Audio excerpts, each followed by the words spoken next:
পুরনো ছন্দে আবার ফিরে আসতে চাই। পুরনো ছন্দ বলতে আগে এটা বলে নিই, গাড়ি পরিবর্তন হয়েছে। আর গাড়ি পরিবর্তনটা হচ্ছে আমার কিস্তির গাড়ি ফেরত দিয়ে দিছি।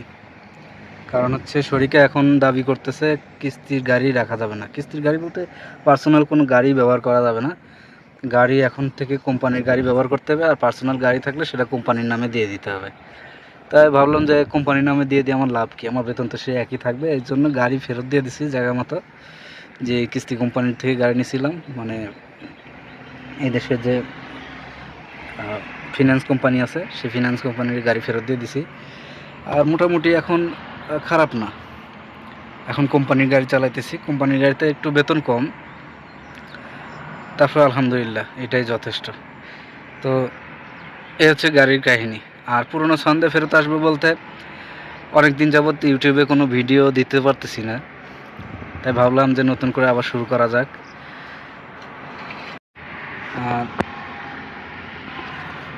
আর আজকে হচ্ছে শনিবার হিসাবে আজকে একটু অর্ডার কম থাকারই কথা।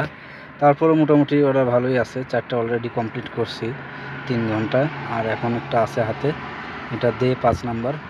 তো এটা নিয়ে বেশি দূরে না, প্রায় 5 কিলোমিটার মতো দূর রেস্টুরেন্ট থেকে। আর আমি রেস্টুরেন্টের সামনেই ছিলাম অর্ডারটা অ্যাকসেপ্ট করার সময়। 5 কিলোমিটার যাওয়া লাগবে। রেস্টুরেন্টটা হচ্ছে ওয়াকং, এই যেখানে দেখা যাচ্ছে ওয়াকং। এখানে আরও নামি দামি রেস্টুরেন্ট আছে, কাঁচা পাস্তা আছে, ফারুজ আছে, ডোমিনোস পিৎজা আছে, রোসালিয়া বার্গার, তারপর হচ্ছে এটা তো ওয়াকং। এখানে আরেকটা আছে ব্লু স্টেটের আলকান্দিল। মোটামুটি এখানে আছে, এখানে একটা ইন্ডিয়ান রেস্টুরেন্ট আছে পোশাক, তার পাশে আছে শিমশাক। কাস্টমারটা আমার জন্য একটা জিনিস উপকার করছে, সেটা হচ্ছে বাসার নাম্বার প্লাস বাসার একটা ছবি দিয়ে দিছে। এটা দেখে আমার চিনতে সুবিধা হয়। অনেক কাস্টমার আছে কি এখানে বাসার নাম্বার তো দেয়ই না, তারপরে কোনো ছবিও দেয় না।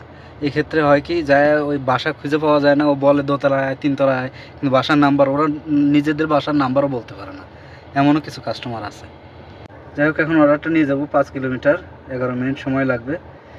তো চলেন যাওয়া যাক সবাই একসাথে।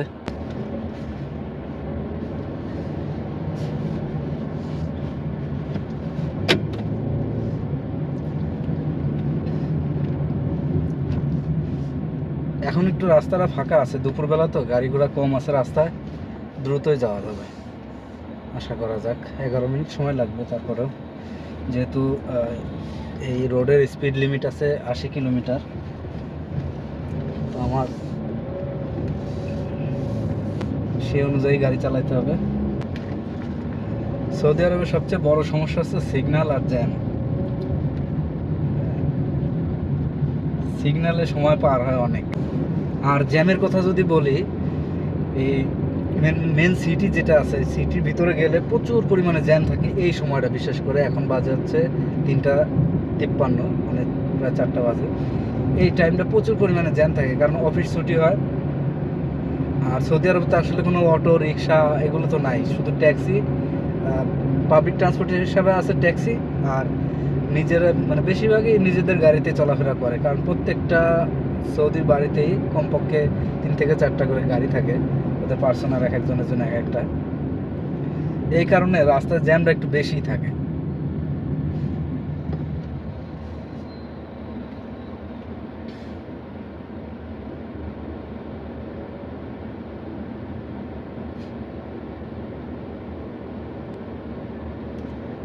আর এই জায়গায় জায়গায় সিগন্যালে দাঁড়াইতেই হবে। সিগন্যালে না দাঁড়াইলে আবার দিয়ে দিব 2250 রিয়াল জরিমানা। 2250 রিয়াল বলতে প্রায় 80,000 টাকার মতো জরিমানা।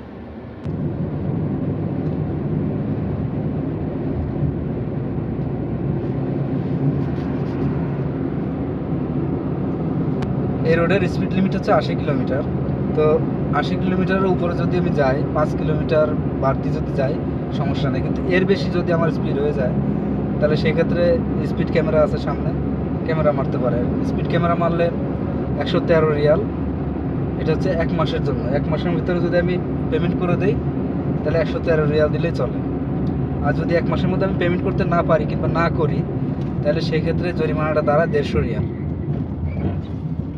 150 রিয়াল বলতে বাংলাদেশের টাকায় প্রায় 5,000 টাকার কাছাকাছি, এরকম তো মনে হয়। কারণ বর্তমানে 32 টাকা 50 পয়সা মনে হয় রেট আছে। 1 রিয়াল সমান 32 টাকা 50 পয়সা। তো সেই হিসাব করলে প্রায় 5,000 টাকার কাছাকাছি। তো দেখেন, অল্প একটু ভুলের জন্য 5,000 টাকার মতো জরিমানা গোনা লাগে।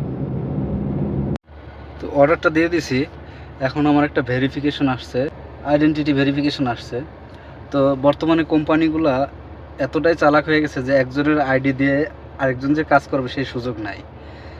কারণ হচ্ছে এই যে ভেরিফিকেশন, আমার ফেস ভেরিফিকেশন লাগবে, সেক্ষেত্রে এরকম একটা ছবি সেলফি তোলা লাগে। সেলফি তোলার পরে এআই দিয়ে ওরা চেক করে এই যে ভেরিফাই হইতেছে, এখনো ভেরিফাই হয় নাই। যেমনটা যে সকালবেলা একটা আসছিল, এই একটা ভেরিফিকেশন। তারপর ইকুইপমেন্ট চেক, মানে আমি কোম্পানির ইকুইপমেন্ট ব্যবহার করি কিনা এটা চেক করে।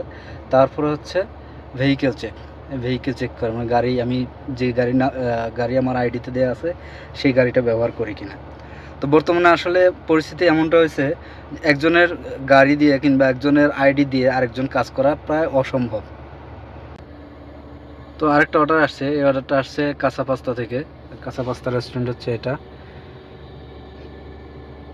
এই অর্ডারটা নিয়ে যাওয়া লাগবে প্রায় 7 কিলোমিটার, হিসাবে আরও বেশি হয়, কিন্তু দেখাইতেছে কোম্পানি দেখাইতেছে 7 কিলোমিটার। আমার মনে হয় আরও বেশি হবে, প্রায় 9 কিলোমিটারের মতো হবে। টাইম খুবই শর্ট, আমার ডেলিভারির টাইম হচ্ছে 57-তে, আমি পৌঁছাবো, এখানে টাইম দেখাতেছে 54-তে, অর্থাৎ 17 মিনিট আমার এখন সময় লাগবে যাইতে কাস্টমারের কাছে। এই ভুলটা হচ্ছে রেস্টুরেন্ট থেকে আমাকে খাবারটা দিছে দেরি করে, যার কারণে এখন রাস্তায় জ্যাম আছে, আমার যাইতে লেট হবে। তো যাই হোক, অর্ডার একটার পর একটা আসতেই থাকবে, আর গল্পও শেষ হবে না, কারণ গল্প তো প্রচুর আছে। বিদেশে যেহেতু থাকি, দেশের বাইরে আসলে এখানে আপন বলতে কেউ নাই। এর জন্যই এই ইউটিউবটারে বেছে নিলাম, যাতে অন্তত পক্ষে মনের কথাগুলো বলতে পারি। তো আজকে থেকে আবার নতুন করে শুরু করলাম। আসলে কি ব্যস্ততা, প্রচুর ব্যস্ততা থাকে সৌদি আরবে বলেন আর দেশের বাইরে যেখানেই বলেন, আসলে মন খুলে কথা বলার মতো মানুষ পাওয়া যায় না। তাছাড়া কাজের খুব চাপ থাকে, যে চাপের কারণে আসলে কারোর সাথে মন খুলে কথাও বলা যায় না। তো ইনশাল্লাহ আজকে থেকে চেষ্টা করব রেগুলার একটা করে ভিডিও আপলোড দেওয়ার, মনের কথাগুলো বলার।